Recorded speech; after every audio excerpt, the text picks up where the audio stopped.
زندگی کا کوئی اعتبار نہیں ہے. میں نے اور آپ نے سمجھا ہوا کہ بڑی لمبی چوڑی زندگی ہے. ہم نے شام کا تو کیا، ہم نے کل کا نہیں، ہم نے اگلے مہینے کا سوچا ہوا ہے، اگلے سال کا سوچا ہوا ہے، ہم نے اگلے 10 سال کا سوچا ہوا ہے. ہم نے زندگی کی مکمل پلاننگ تیار کی ہوئی ہے. ہاں ارادے سے چلنا چاہیے، ہاں نظم و ضبط سے چلنا چاہیے، لیکن اس نظم و ضبط اور ارادے میں موت کو بھی رکھیں نا. موت سے کس کو رستگاری ہے؟ آج وہ کل ہماری باری ہے. اگر ابھی جنازہ اٹھ رہا ہے تو لازمی تو نہیں ہے کہ آج اگر میرے کندھے پہ چارپائی ہے تو کل میں اس چارپائی پہ نہیں آؤں گا. یہ تو لازمی نہیں ہے. زندگی بڑی مختصر ہے. بابو سر کے اوپر ایک واقعہ سانحہ پیش آیا. اس جگہ کے اوپر سیلاب آ گیا. متعدد گاڑیاں اور متعدد فیملیاں اس سیلاب کی زد میں آ گئیں، اور ایک ہی خاندان کے لودھرا کے 22 لوگ سیلاب کی زد میں آئے. ان میں سے جو چلے گئے اللہ ان کو جوال رحمت میں جگہ عطا فرمائے. لوگوں نے کہا جی اس موسم میں جانا ہی نہیں چاہیے. میں نے کہا ہاں بالکل احتیاط کرنی چاہیے. اس موسم میں آپ اس جگہ نہ جائیں، اس جگہ نہ جائیں. ہاں احتیاط کرنی چاہیے، اللہ نے آپ کو عقل دی ہے، آپ کی زندگی کی حفاظت آپ کو بھی کرنی چاہیے.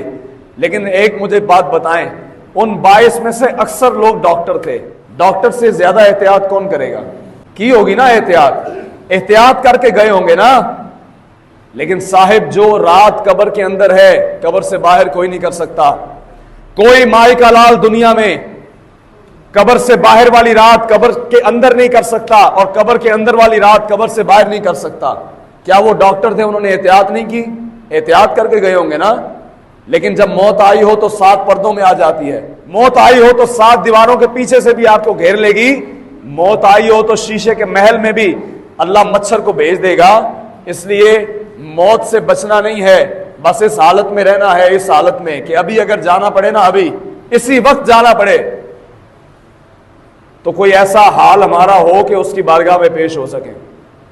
اپنی زندگی کا خلاصہ کلام یہی ہے کہ اسلام میں پورے داخل ہو جائیں، پورے اسلام میں داخل ہو جائیں. زندگی کا کوئی اعتبار نہیں ہے.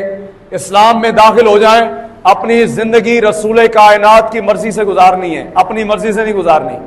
اپنی زندگی کو اپنی مرضی سے نہیں گزارنا. کس کی مرضی سے گزارنا ہے؟ حضور کی مرضی سے. یہ نہ ہو کہ قبر میں جاؤں اور حضور مجھے دیکھ کے یہ کہہ دیں، یہ فرما دیں کہ یہ تو اپنی مرضی سے زندگی گزار کے آیا، تو میری شریعت کا کیا فائدہ تھا؟ میں نے جو شریعت دی اس نے کیا کیا؟ کمال تو یہ ہے کہ ہم قبر میں جائیں اور انشاءاللہ فرشتے پوچھیں کہ بتاؤ ان کے بارے میں کیا خیال ہے. ہم یہ کہنے والے بنیں کہ مر کے پہنچا ہوں یہاں اس دل ربا کے واسطے، کہ پوچھا جاتا تھا، کہا جاتا تھا کہ قبر میں حضور آئیں گے. ساری زندگی انتظار کیا، اپنی زندگی ان کے مطابق گزاری. آج ان کے دیدار کے لیے تو آیا ہوں یہاں پہ. اللہ کرے کہ ہمیں ایسی رات قبر کی نصیب ہو جائے، ایسی زندگی نصیب ہو جائے.